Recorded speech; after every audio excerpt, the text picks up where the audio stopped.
My talk is it's going to in the main based on a visual, a YouTube that I put together of 6 minutes and 45 seconds, based on our visit to make the point as much as possible in a visual way. I was part of a select group of 6 people from different continents, one from Oceania, Australia, one from Europe, myself from North America, and 3 people from Latin America. Now, where do we visit? We visit Xizang, which is often known as Tibet, even though the real name is Xizang. And it is the Xizang Autonomous Region. We also visit Qinghai, which is the neighboring province with a very high proportion of people of Tibetan origin. So we're ready to roll my film. Hope it's ready. Big love the film. I have nothing to say. Yeah.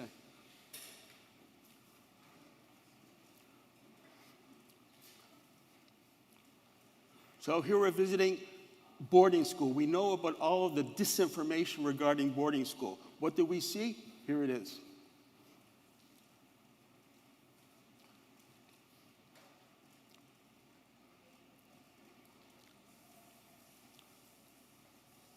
I was very impressed by how huge it was, how big it was. The library, of course, me being a writer, and the quantity of books that are in the library.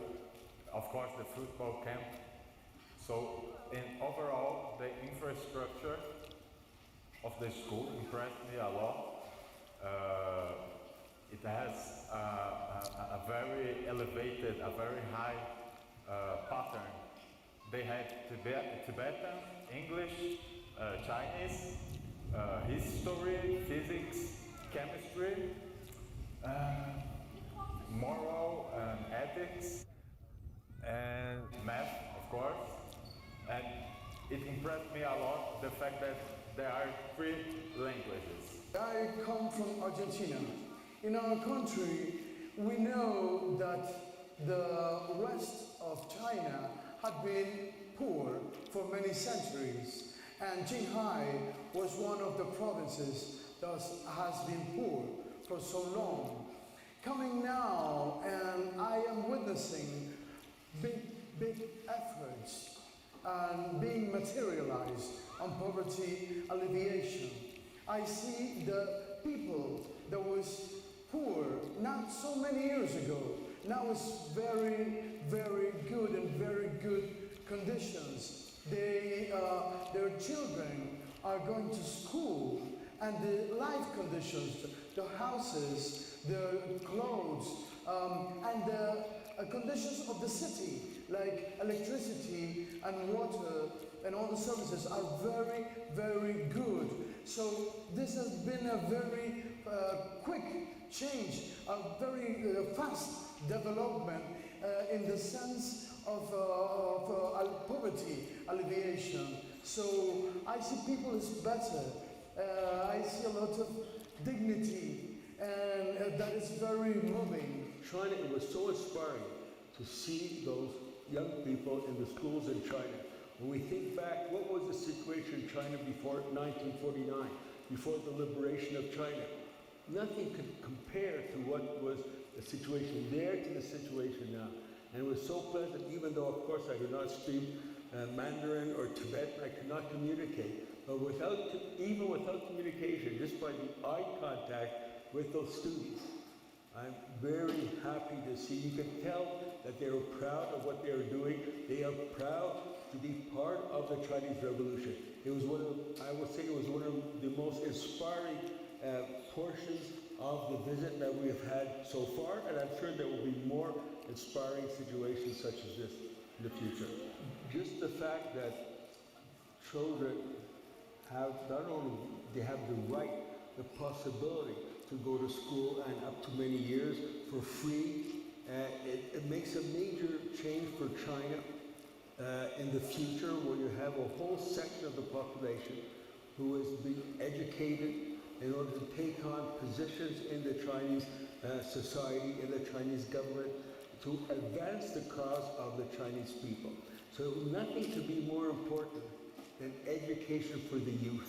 And what I saw at that school, that it showed what China is doing. We could see it on the faces of those Chinese young Tibetan students. We could see it on their faces.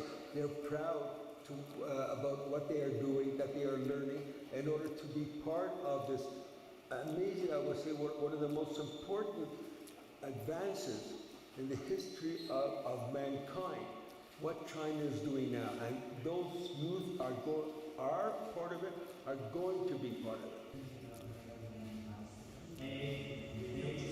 This is the cafeteria in the boarding school. And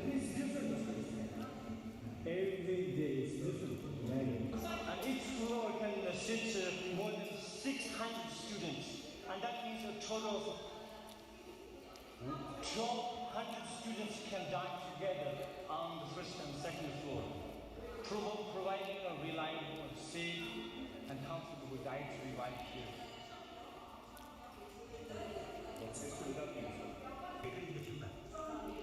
There's this multimedia room, like where students have access to iPads in that room. At one point, I asked about the possibility of using cell phones in the classroom.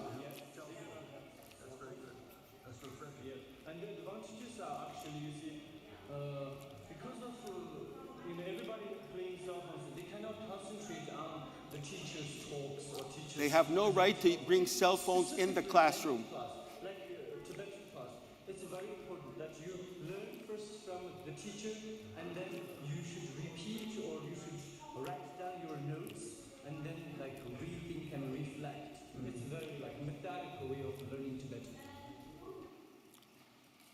This is the second part of the trip in Xizang, or what is also known in Tibet. We visit that special startup town for technology. The new companies, and so far we have more than 60 companies are working here in these buildings. The 3 years, the rental office is free from there. They give the office in this building. So water fees, electronic fees, and the residential fees all are governed by the government. So the young people, they can only bring the computer and start working here. They can pursue their dream here.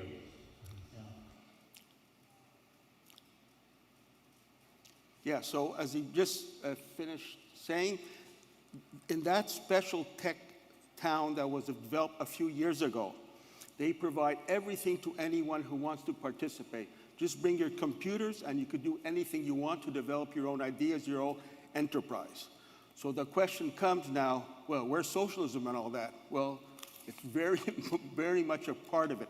In order to be allowed to have that privilege of going to that tech school or that tech enterprise, coming from the admission, in order to be allowed, you have to include adherence to the Constitution of the People's Republic of China and support for the leadership of the Communist Party of China and the socialist system.